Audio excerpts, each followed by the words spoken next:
But I will introduce the interviewees for this evening.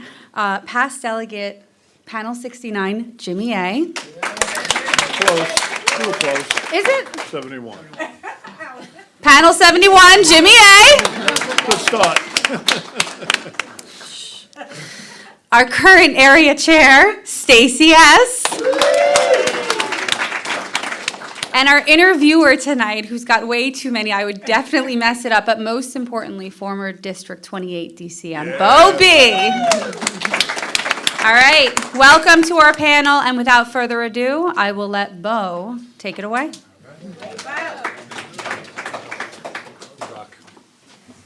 How you doing, everybody? I'm an alcoholic. My name is Beau. Hey, Beau. And yeah, thank you very much for having us up here tonight. We were just talking about what an opportunity. Thank you. And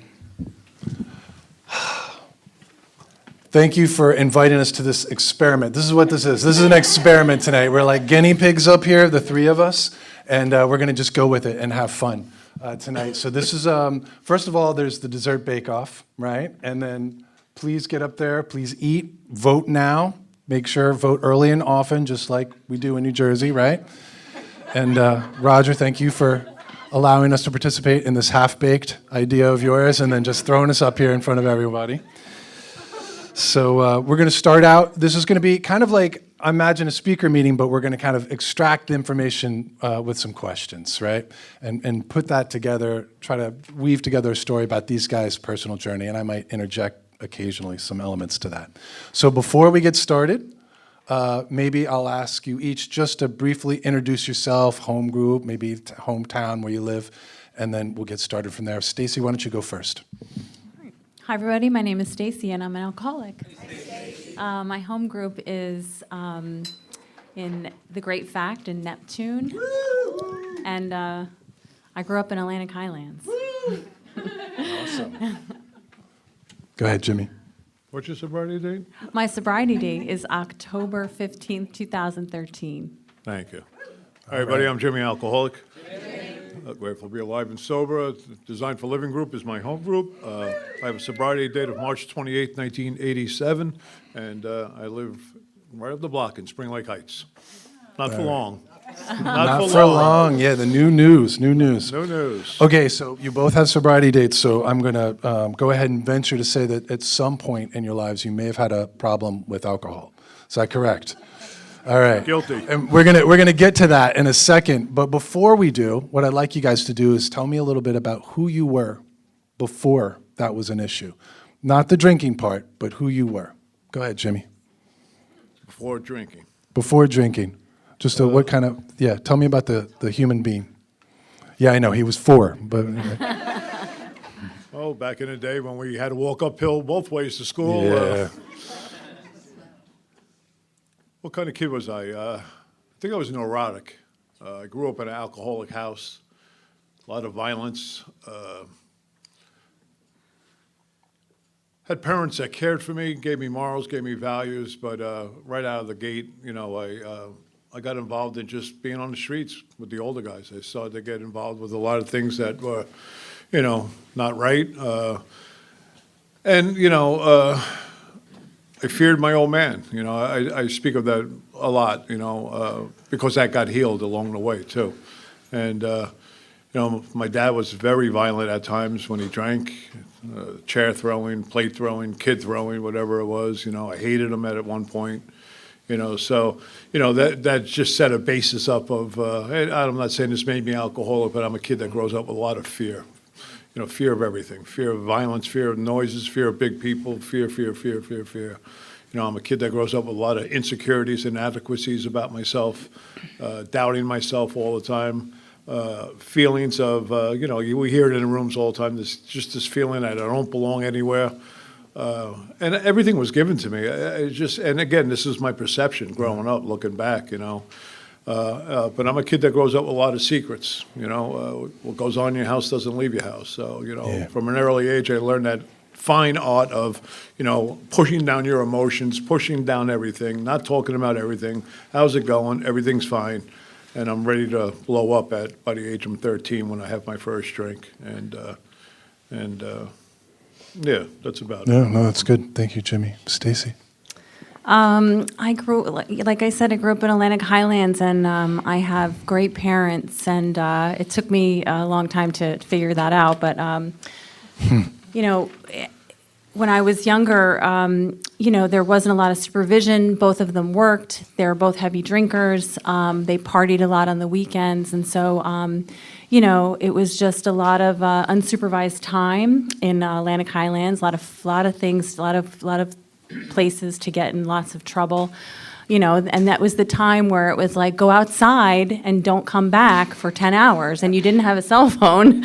And, you know, and it was like, okay. And so we got into a lot of trouble, and, you know, it was just, my mom was a drinker, and so I didn't have a present mom when I was growing up when I needed one. And so I think that kind of set the stage for me. I was like angry, restless, irritable, because I wanted a mom, and I didn't really have one. So, you know, it was when I turned 13, that's when I started to drink, and you know, like I said, I just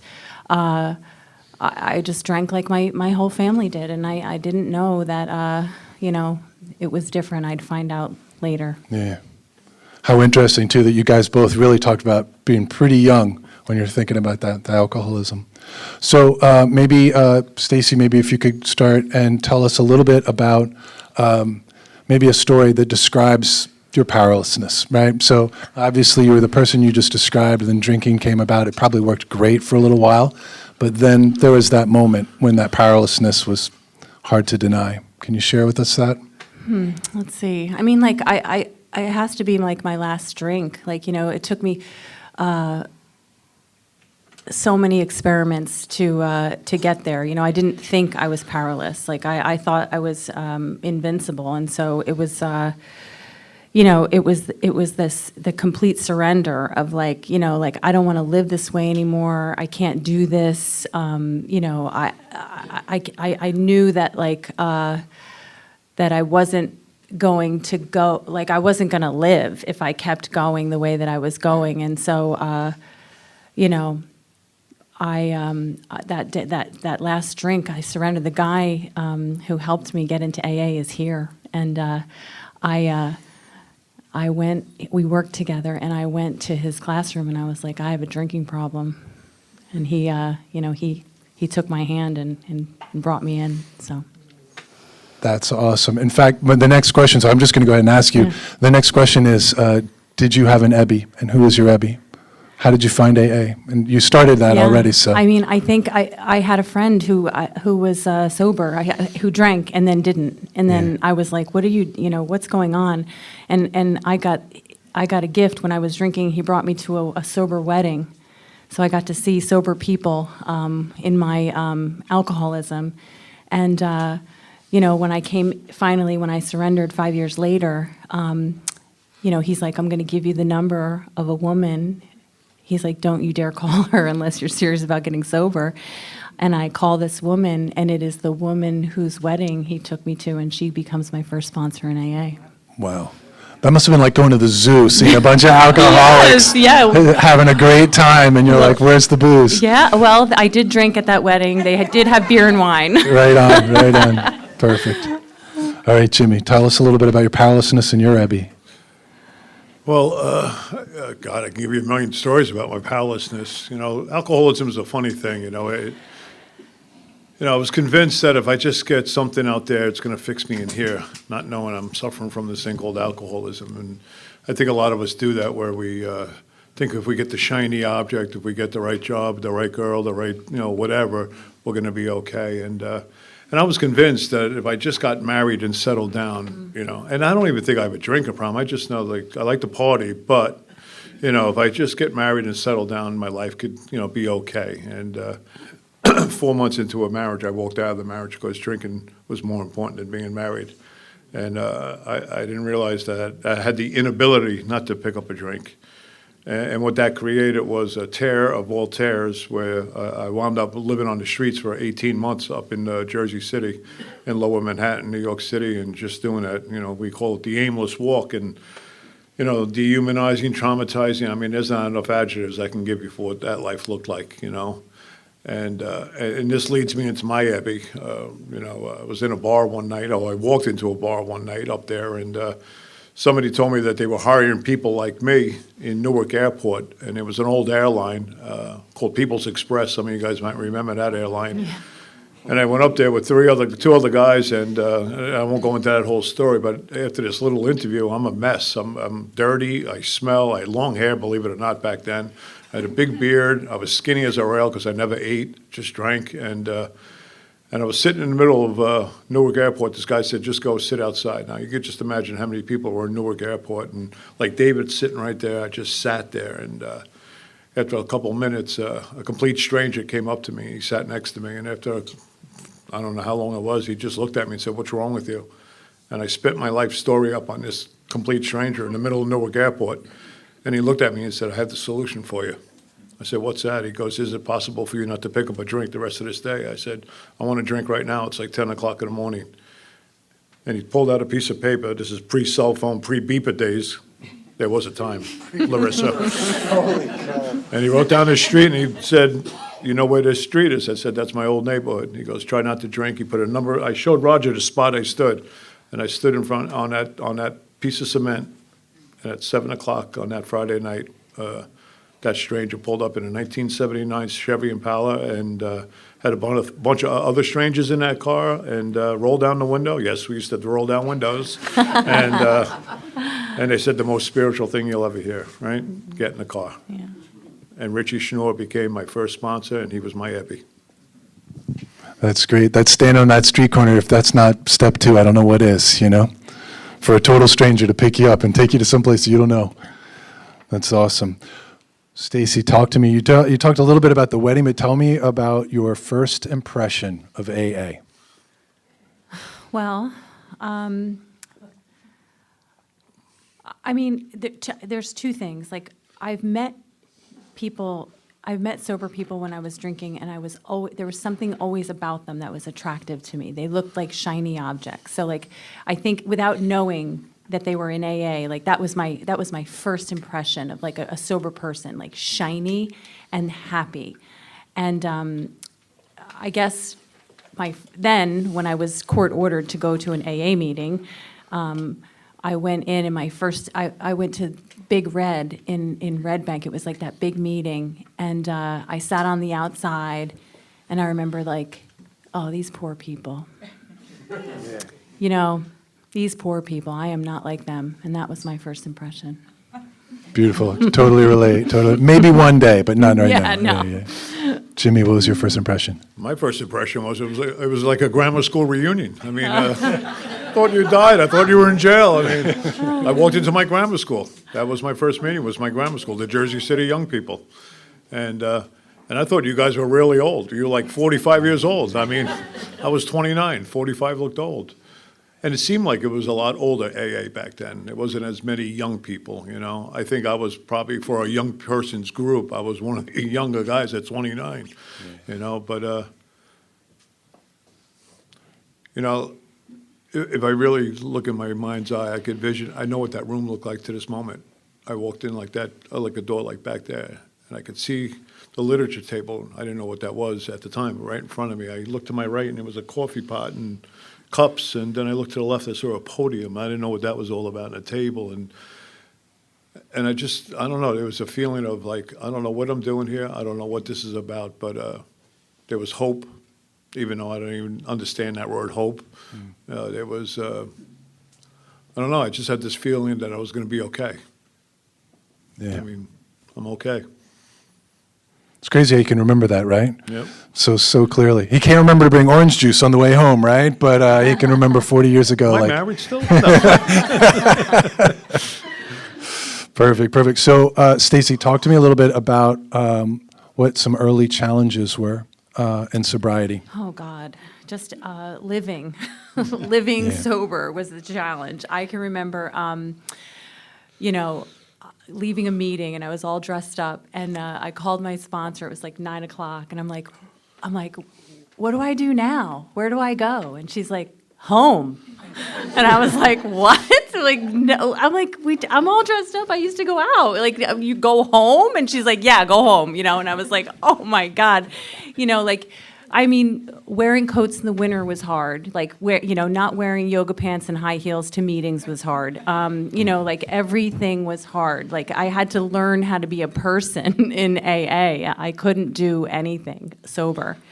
So. That's great. And so how did that, it looks like you've adjusted since then. So Yes. how did you overcome that? Well, all the women that were in my life, you know, like they, you know, the sponsors, my sponsorship has been like a gift. You know, each of the women that sponsored me, you know, turned me into the person that is sitting here today. You know, like my first sponsor, Trish, taught me how to dress and you know, wear appropriate clothing. And you know, my other sponsor, you know, she taught me about like telling the truth. And you know, my other sponsor helped me, you know, like with just like the thoughts that are in my head and like what to do with them and you know, like how to have fun in AA. And my current sponsor, she teaches me about, you know, how to trust in God. And so, you know, all the women in my life turned me into this woman I am here today.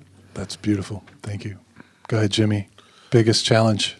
Oh, there was so many challenges. You know, I was living on the street, so, you know, that first night, these guys pooled their money. I always like to tell this story, the kindness of strangers. I had nowhere to live, and they pooled their money, and they put me in a motel for a week. They went to a department store, got me clothes, and, you know, and little by little, my life just started, you know, eventually after that motel, I got they put me up in I never talk about this. They put me up in a rooming house. I was there for, I don't even know how long I was there for. But just the challenges of, like, how do you do life without a drink? Like, how do I, you know, I think the question that many newcomers have, like, how do I go to a barbecue and not drink? How do I go to a concert and not drink? Not that I was going to these places, but all these thoughts of how do I do life without a drink in my system?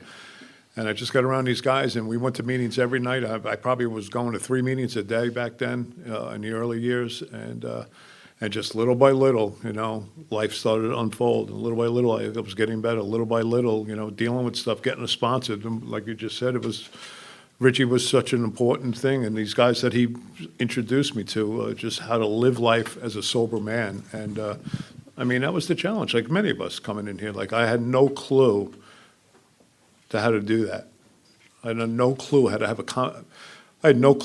a conversation with another human being. I grunted a lot back then, like, oh, you know. I mean, I didn't know how to talk to a man. I was afraid of men. I was afraid of women. I was afraid of everyone, you know, because God forbid you think you judge me or any of that stuff. I had so much fear and insecurity.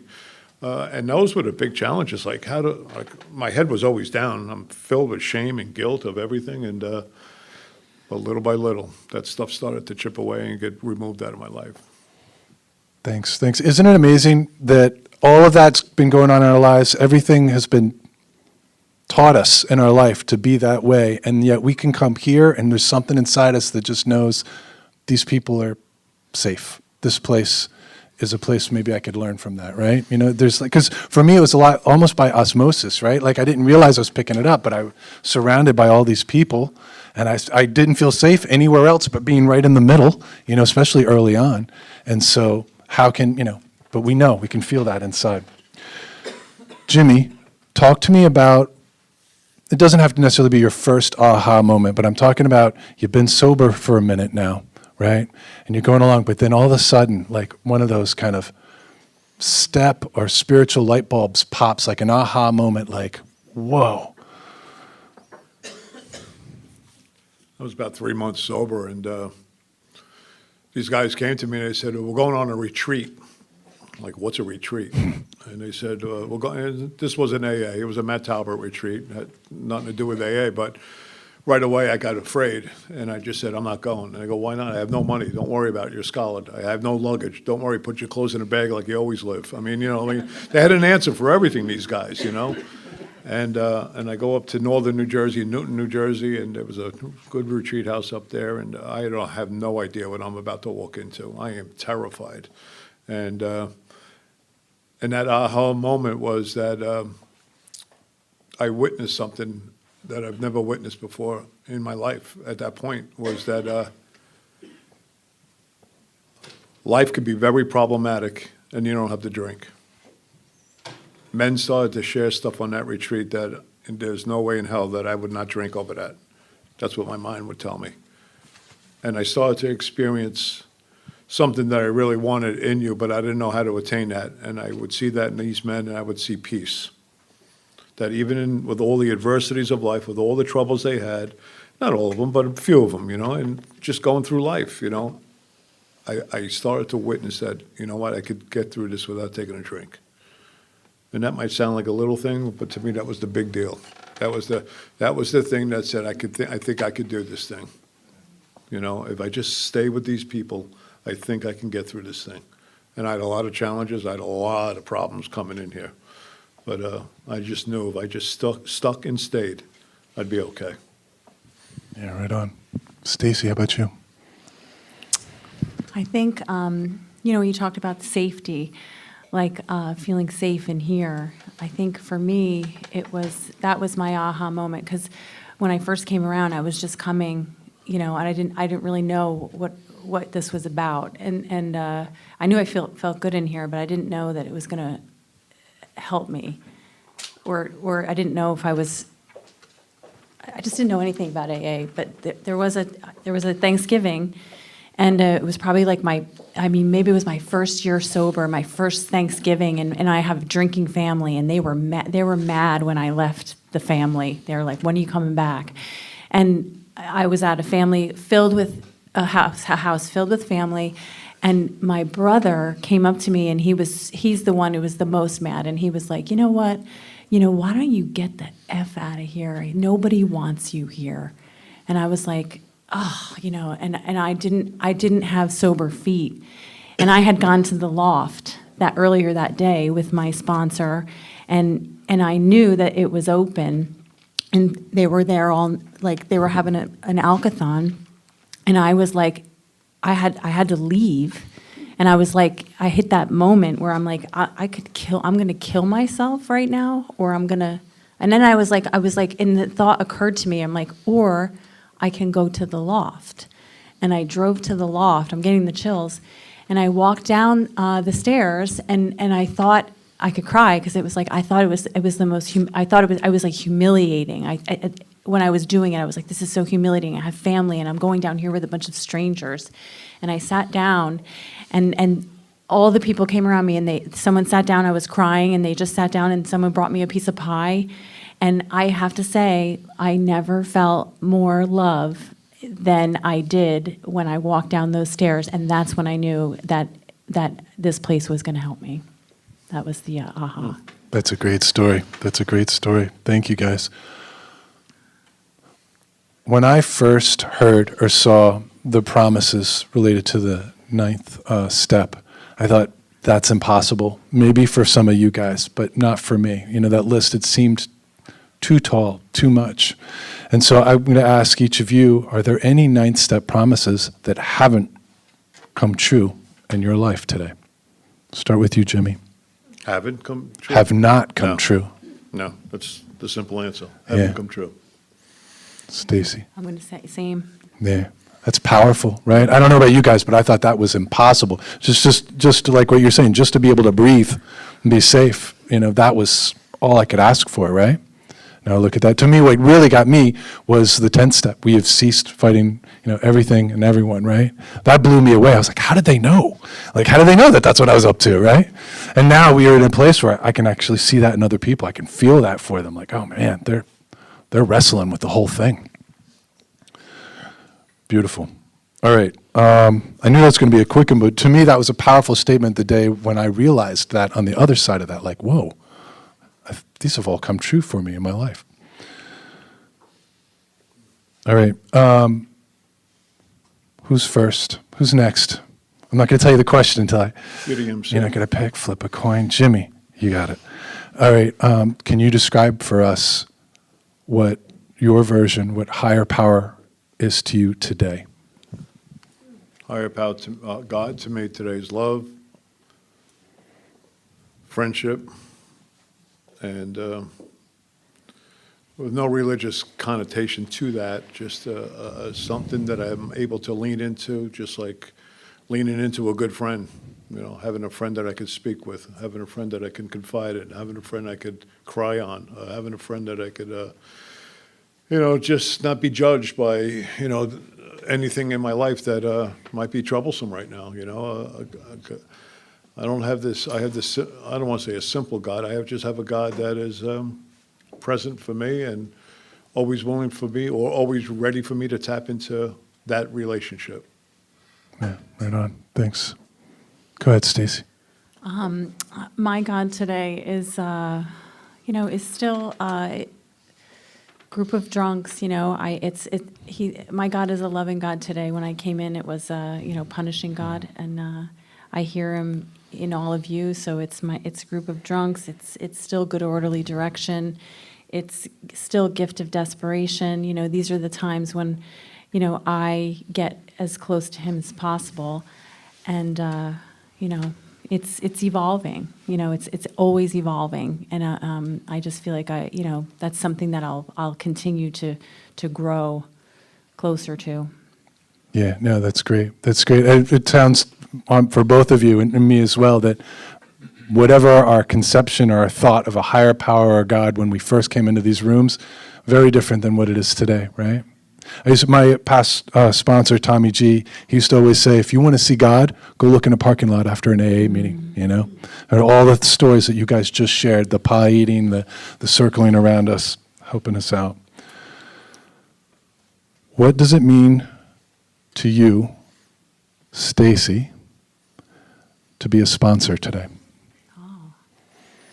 It's such a privilege. It's a privilege to be a sponsor, and I think it's how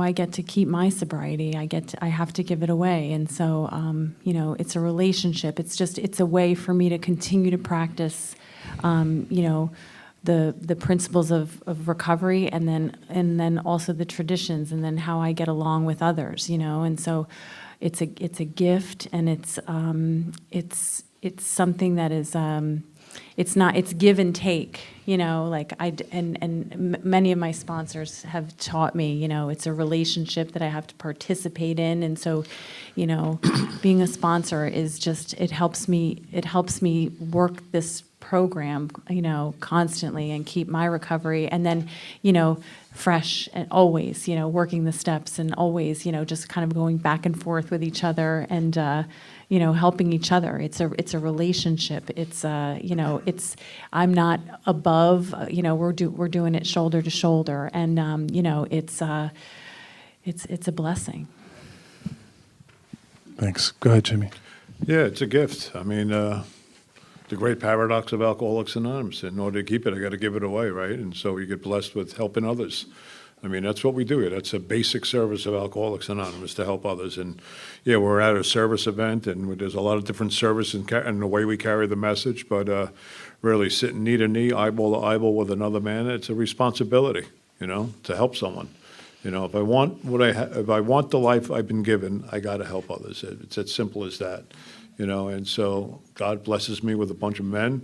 Are they pain in the asses at times? Yeah, all the time. But I'm a pain in the neck too, I mean, that's just human nature, Sometimes you get a call from a sponsee and you're like, oh, are you kidding me again? And, but it's, that never happened to anyone out there, I know that. But, but at the end of the day, man, what a life to be able to be with other men. I don't sponsor women, to be with other men and share my experience, my strength and hope.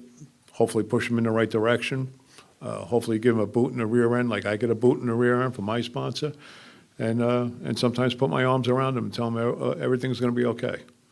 And the precious gift of sobriety. Bill talks about in step 12, what am I doing with that gift? And I think what I got to be doing with this gift is be giving to passing it on. Yeah, it's pretty amazing. If you talk about, the way you guys described yourselves, even as the humans before you started drinking, right? And then when you came in here, and now people are coming to you guys and saying, can you help me, right? What an honor, right? And for me, what's always eye-opening too is every like crazy thing I did, every major league mess up I made, including in sobriety, is actually giving me like experience and credibility when I'm working with others, today, right? Because I can say, yeah, me too. I just crawled in here myself. All right, I lost track there. Okay, this next one, I'm just checking in. I don't know where to sit or stand, by the way. Like, I can't, my back, so like, if you see me moving around. How are we doing so far? You guys, everybody hear everything? All right. Did everybody get dessert yet? Because we're going to be voting on that afterwards, and I want my home group to win. There's a trophy. Like, this is serious, okay? Yeah, there's a trophy and dessert, yeah. There it is. So this next one was inspired. This next question was inspired by a past trustee in this room. By the way, did you guys know that this district has had 3 trustees come from it and 2 delegates? One of those trustees is in this room somewhere, Billy N. What's that? 3 delegates. She's checking me. 3 delegates. Who was the third? So I got this guy, Luke. Quinn, and John Quinn. John, was he a delegate? He was 28. No, he was a DCM, but I don't know if he was a No, delegate. that's when 27, 28, and 29 were all one. All right, I didn't think he was a delegate. All right, regardless. My point on that is there's a good chance that somebody sitting out here is a future delegate. Just saying, just putting it out there for you. So the next question is inspired by Billy N. What does it mean to you to be a member of AA? Jimmy, you're up first. Again, I think it goes back to being responsible as a member. I mean, I think it means, suiting up, showing up, participate. I think as a member, I was always taught, there's 3 ways that we get to participate in Alcoholics Anonymous in our home groups. One is to show up, right? Get a job in that group, be active in that group. Second way we get to participate is financially, by putting money in the basket, self-supporting, as all you should know. And then the third way would be, there was a third way. To go to the business meetings and use your vote and your voice and be part of that group, and not to be someone who complains about being a member. It's it's really about participation, suiting up, showing up,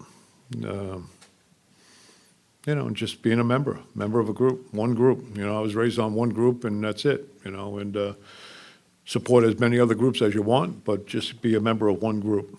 And use your voice.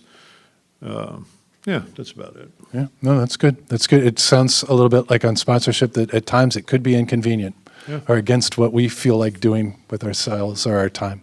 Go ahead, Stacey. What does it mean to you to be a member of AA? I think, I've contrasted this. When I first came in, I did not join AA, right? I just came in and I sat in a chair that somebody else set up, and I drank coffee that somebody else made. And I didn't stick around when I was doing that. And so that when I came back, I knew that I had to join AA and become a member. And so like what Jimmy said, I got a job in my home group. Every sponsor I ever had has instilled in me the importance of having a job and being useful. And I was taught to say yes to AA, and the words like participate. And I have to participate in everything because that's how sick I am, and also because like if I don't, I will become a non-member. Like I'll kind of sit on the outskirts. So I have taken it. I just take advantage of every opportunity that AA has. There is so much to do in AA.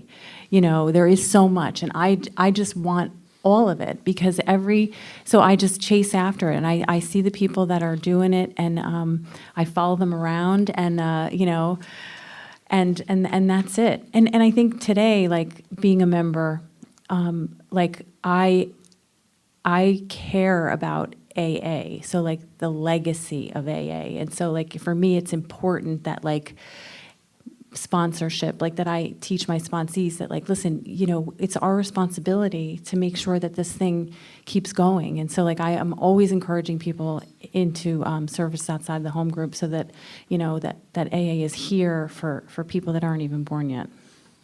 100%. I think I was in AA for a couple of years, honestly. I was so self-centered. Like, it didn't even occur to me that somebody came to this meeting first and, like, set the chairs up. That, I remember the first time I realized, I remember telling my sponsor, I'm like, did you know when you call this AA number that those are real AA members? They answer on the phone, and he's like, who else would do it, Beau? And I'm like, I never even thought about it, Like, it just never occurred to me that AA members are helping other AA members.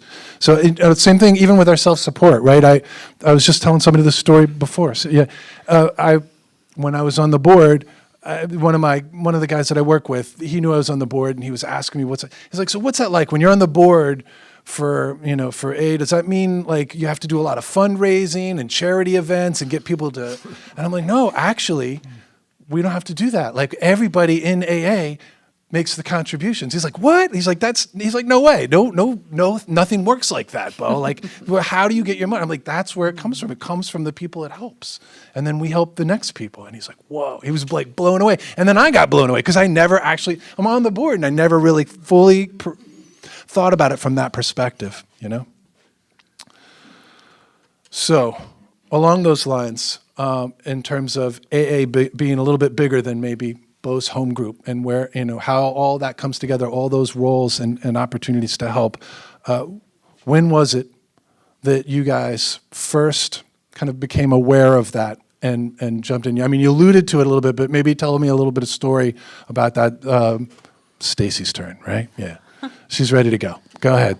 My sponsor, the first one that I had, she was a GSR, and she went to these district meetings. And like I said, I just followed her everywhere. And so she dragged me to this district meeting, and immediately I knew that this was different.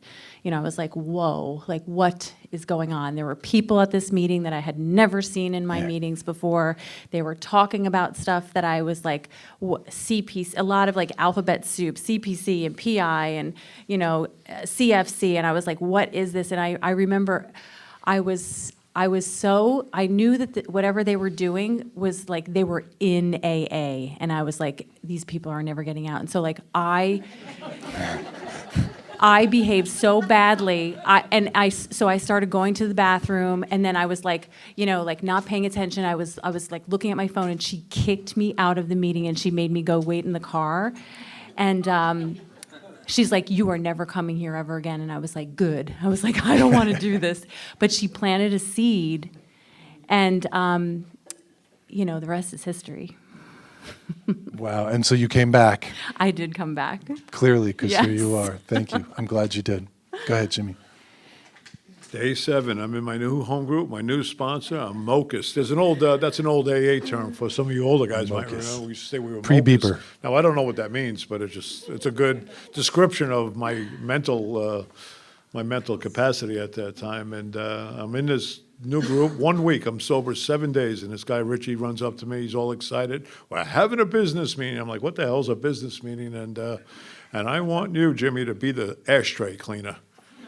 And in my head, I'm like, why would I ever want to do that? Because I had a perfectly good reason. I never smoked a cigarette in my life to this moment. Why do I have to clean ashtrays?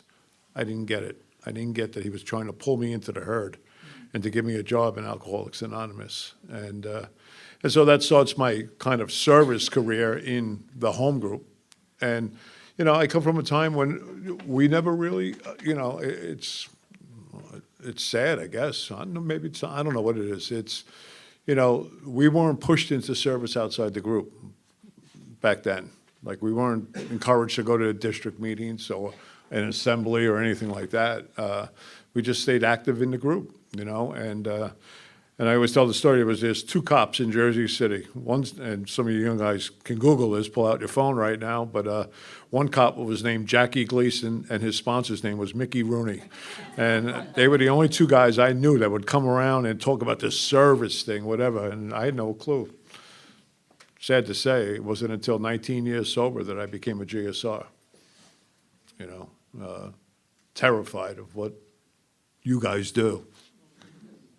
I walked into a regional assembly, the Northeast Regional Assembly, Narassa, as many of you know, in Hunt Valley, Maryland, and I walked into 1,500 people of service junkies, and my life in service outside the group starts on that weekend.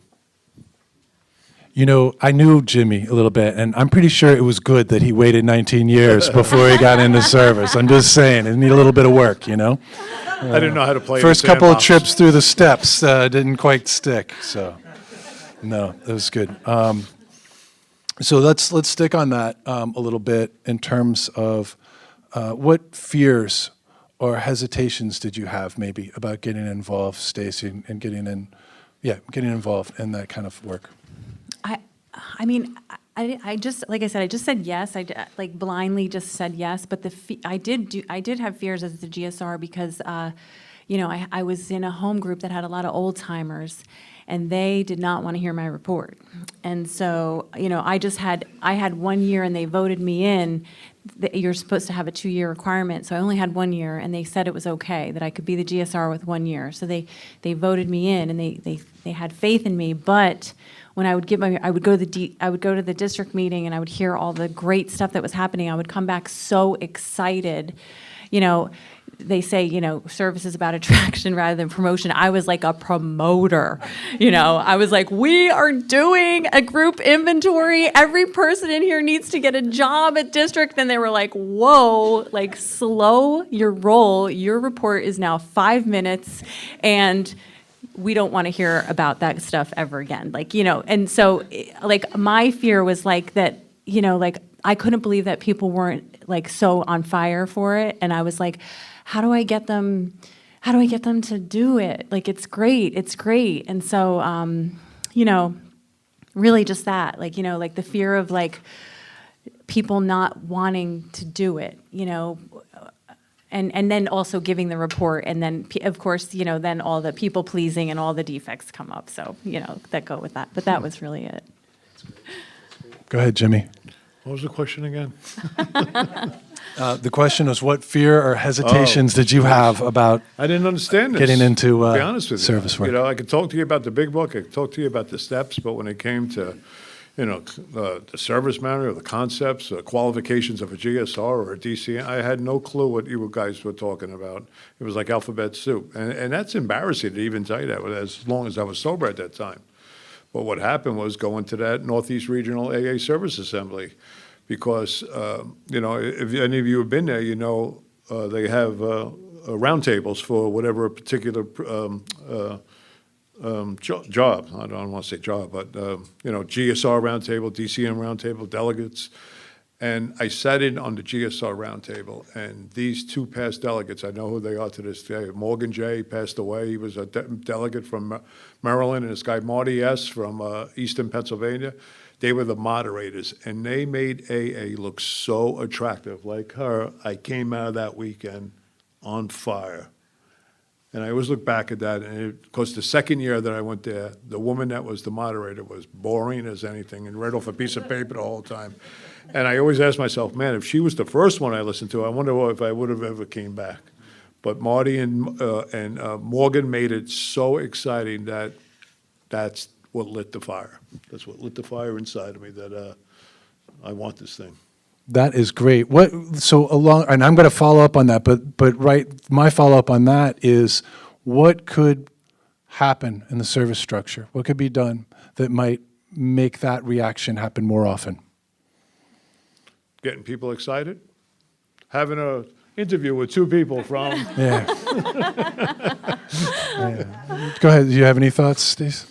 Oh, I mean, like Jimmy said, going to Narassa, like if we can get people to go to Narassa and see what we are really actually a part of, I feel like that's where it connected for me. Like I'll never forget like sitting there, and like I saw this man who was sitting in the front row, and he was looking very intently, and I didn't know what was going on, and there was a signer that was signing to him so that he could hear the message, and I realized at that point, I was like, oh my God, like my seventh tradition money is paying for that. And I was like, wow, like just to let people know that, guys, like we are all part of that. Like we are doing these things that are allowing people who can't hear or, you know, get the message of recovery. Right on. Yeah. I just had a little follow-up on that. I don't see Billy, and I don't know if he's left or what, but, and I'm probably the only one in the room, if I look around, that has been to a general service conference. But if everyone in this room had an opportunity to go to a general service conference, you would have a completely different view of Alcoholics Anonymous. And if every member in AA could do that, as you know, Yeah. your mind would change on our mission, No doubt. No doubt. you know, of what we do, of carrying the message. And, you know, that's what I was thinking about. Yeah, yeah. I remember John Q. He brought me to the what they have, the General Service Conference once a year, and they'll have a dinner beforehand. And he could go because he was a past trustee, and he invited me to come along. And I wasn't sure, I had no idea why, but I was like, okay, sure. And when you're in this room, you're in the room with all the delegates from across the United States, Canada, and they're all on fire. They're about to do some like AA work for the week, and they're on fire. They're like floating. They can't wait, right? And there's an energy in that room like I can't describe, you know? Like it's infectious.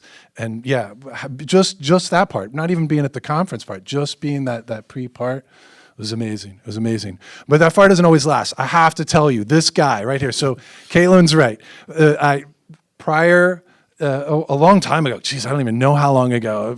I don't want to say the years, but I was the district committee member. What does that mean? That means that in this basement, we would have meetings where all of the home groups, basically, that were around and wanted to participate in carrying the message would meet here once a month. And we talk about things like making sure we're getting the big book and the local libraries, because, by the way, that's the #1 stolen book from libraries. Go figure, right?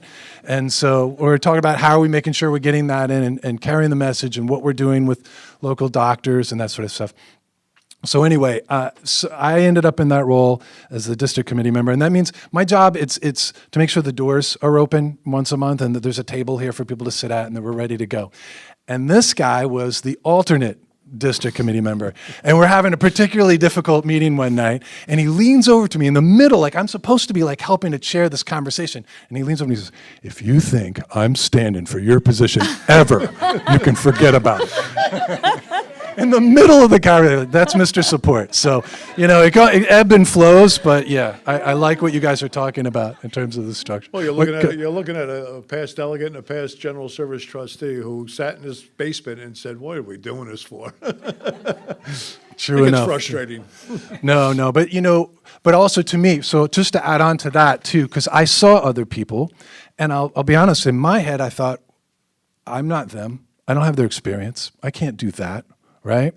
And what I found, what I learned, and just like everything in AA that I've been asked to do, is at that time, I'm not needed to be them.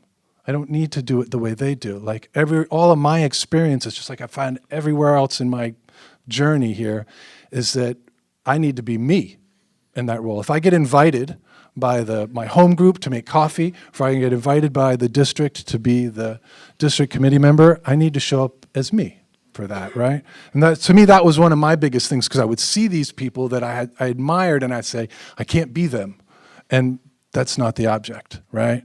So for me, it was a bit of my own spiritual journey, like, what if I, and everything that I bring to this is good enough for what is needed now, as opposed to me trying to be them? And I don't know how you build that into the structure, other than for me to continue to share that experience and you guys to continue sharing your experience and what you're on fire for. And you're going to get a chance for that in a second. Before we do, can I ask each of you, maybe you could describe what it means to be a chair in that role? And Jimmy, maybe you could talk a little bit about on the delegate side. We'll let Stacy go first. Wow. I mean, it's an honor and a privilege, actually, to be voted into any position, you know, because it's all of you who do that, and you know, and it's a huge responsibility, you know, and I take it so seriously, and you know, I think, what does it mean to me? It's just, it allows me to express my love of AA, and you know, I think, you know, I don't have to, you know, like Beau said, like on a grander scale, I'm just setting up the tables and I'm facilitating a meeting. so that the committees and so that the DCMs can do all the great work that they do in Area 44.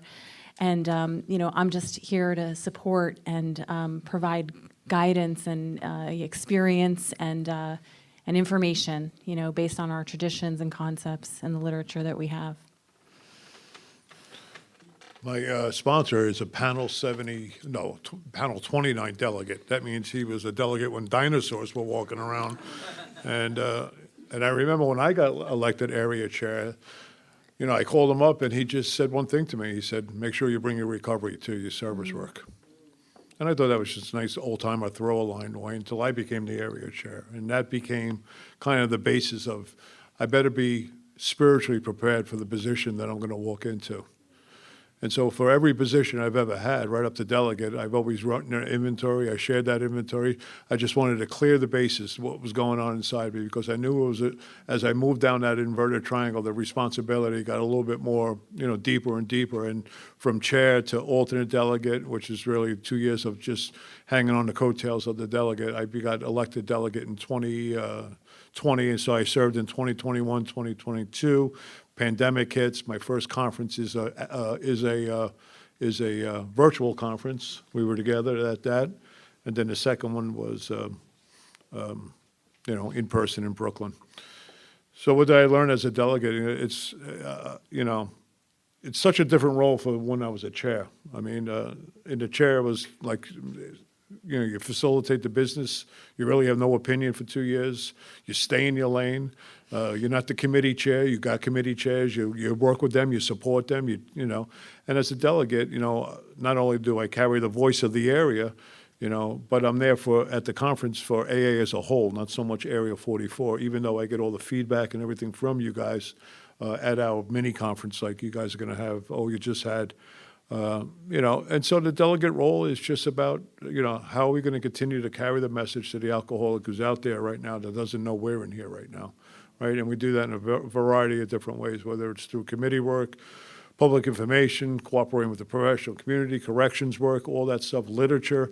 It's making decisions at the conference that, might go against what the area feels, but, as a delegate and really all our service positions, we got to write a decision. So there's a lot of things that go on, and there's a lot of information, and especially conference week and leading up to conference week, it's a ton. And my first year, the year before, 2020, they didn't have a conference. They did, but they didn't do any business. So my first year, we did 2 years of work, and when I was given my background material that I had a week to read, it was over 2,000 pages of background material. I think Luke got 467 pages. I mean, just to show you the difference. So, this idea of a delegate, you do your best. It's like any other position. If you're a coffee maker, do your best. You're a DCM, do your best. If you're a G, and use other people. I mean, I'll never forget I was so nervous about going to the microphone at the General Service Conference, because there's this, undue pressure you put on yourself to get to the mic, and you don't want to look like a fool. I remember texting him saying, I got this question, what do you think? It was a budgetary question from the grapevine. I didn't care what the answer was. I just wanted to get to the mic and get that fear out of me. And I asked them why they were spending $106,000 on office furniture in the middle of the pandemic.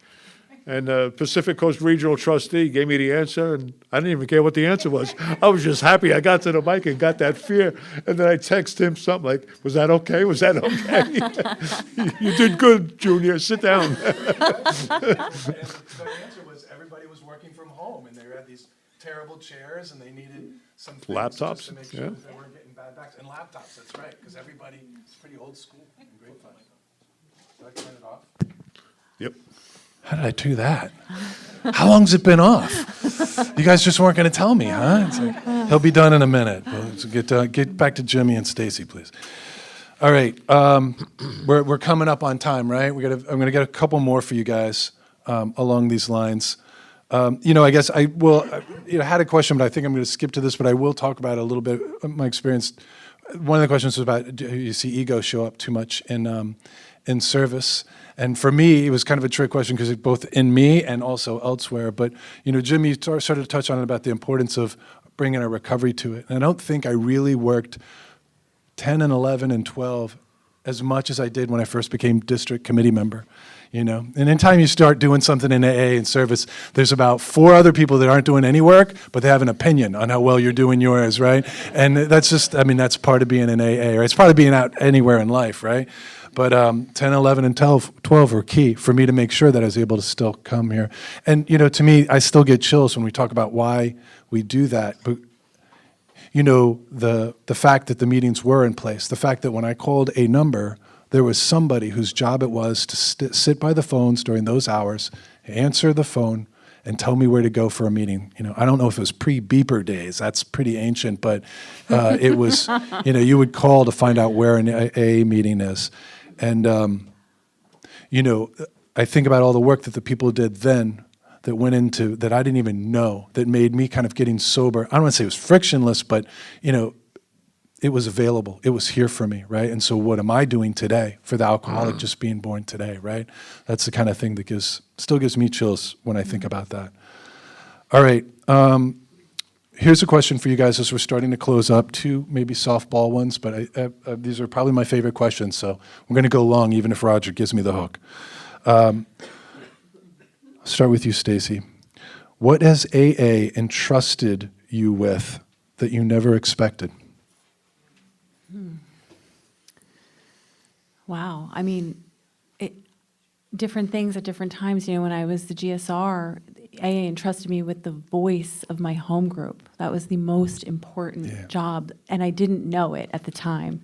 You know, so I was entrusted with the voice of my home group, and then, you know, just moving through service, you know, entrusting me with, you know, when I was the DCM, the alternate DCM, the DCM entrusting me with making sure that I was, you know, showing up and allowing people to come, you know, and have those meetings, and then also in those roles, making sure that I was protecting the minority voice. I was entrusted with the minority voice and making sure that I was always creating a space where that was always going to be heard. And then, you know, as the area coordinator, entrusted with, you know, just the working in service with others, and as the area chair, again, it's really about making sure that everybody is using their right of participation, and that I'm encouraging that, and that I am protecting that minority voice so that it can be heard loud and clear.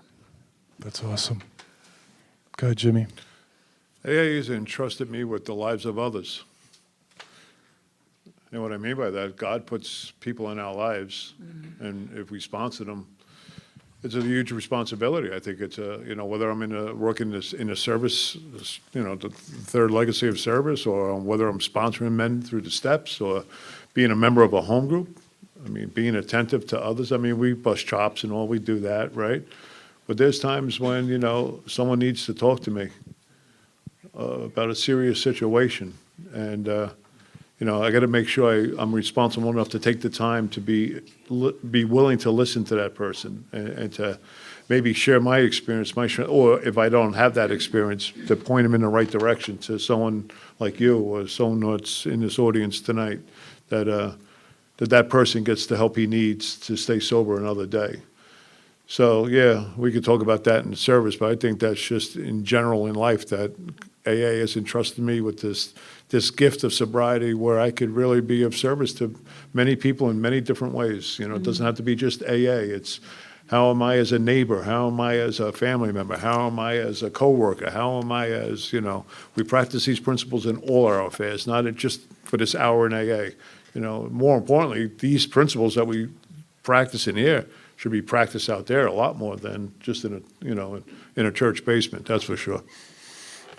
100%, 100%. It's funny, I had a recent experience of that where just last week, a client work out there got laid off, and I was like, they called me within an hour to talk to me, and it wasn't about business or it was like people, a person talking to another person, and I thought, what an honor, and that's AA, 100%, right? To have that kind of trust with folks that, not even on the AA side of things. So, and think about that in terms of somebody didn't know what to wear, to coming to a meeting, to have that honor, that privilege. for this guy that kept all his belongings in a garbage bag, right? It's pretty big. All right, so when I think about it, we're wrapping up, and I'm coming full circle here, and we come in a hot mess, all of us, and we're finding that, for me, I never felt more complete and a part of than when I was being of service. It started with making coffee, you know. I've told the story before, when I first got asked to make coffee at my home group early on, I was like, I can't, I'll screw it up, I'll blow it, you know, I can't do that. Again, I'm not good enough, right, even for making coffee, right? And I never felt more a part of that home group than when I started making that coffee, even though my head told me I can't do this. I got invited, show up, and it's crazy how we keep getting invited, and the real key is, how do we serve, right? How do we show up and serve? So with that in mind, final question. What do you hope AA looks like for future generations? Go ahead, Jimmy. A safe haven. A place where the child that's being born tonight, destined for alcoholism, any of our grandchildren or children or friends of, a place where the doors are always open, and there's never locks on those doors. And they come in and they get a crappy cup of coffee, get some good cheesecake or good, carrot cake or cookies. I mean, and they find and they find a life, like I have found a life. I loved AA from the moment I came into AA. My first meeting, I felt like I belonged. Even though I was screwed up and I had so many challenges, I just knew that I loved AA. I loved the bantering, I loved the jokes, I loved the busting of the chops, I loved all that stuff, I fit right in, and belonging to a group and belonging around a bunch of men and women, because believe me, I've been through some challenges in AA, like a divorce, where if it wasn't for the women of AA who walked me through some of the stuff, when, I would hear things like, you might not be someone's husband, but you'll always be someone's father, simple stuff like that. I have gotten so much help in these rooms, and I hope that that's what we continue to do, that we just don't go by the wayside. And, there are times when I think that AA's on, in the financial picture. There are times when I wonder what's going to happen to AA 20 years from now. If we have another pandemic, if we have, if we lose all out, and this is a whole nother interview process, is the financial picture of Alcoholics Anonymous. I mean, there's a lot of things that we're up against right now, but as a fellowship, I think if we just stick together and work together and talk with each other rather than pointing fingers and blaming and all that other crap, I think these doors will be open forever. And more importantly, I think God is looking over us. And I think God wants to keep us all safe and protected. And I think God will always work through people to keep this thing going as long as it's going to go. Thank you, Jimmy. Go ahead, Stacy. What would you like AA to look like for future generations? I mean, Jimmy said it all, and the only thing that I would add is that, I hope that the young people, and not just the young people, I hope that people that are coming into AA, I hope that they're going to be, creating service opportunities that are reflective of the time, the technology, the utilizing all the things that the current world, whatever they come in, has to offer, and not being stuck in the past, and just trying to evolve AA in a way that is aligned with the principles of the traditions and concepts, but also utilizes the whatever it is that we have to reach people in the moment that they enter. That's beautiful. I mean, how fortunate are we? I mean, if we think about the lifetime of humanity and alcoholics out there, the time in which Alcoholics Anonymous has existed in human history is it's like a fraction, right?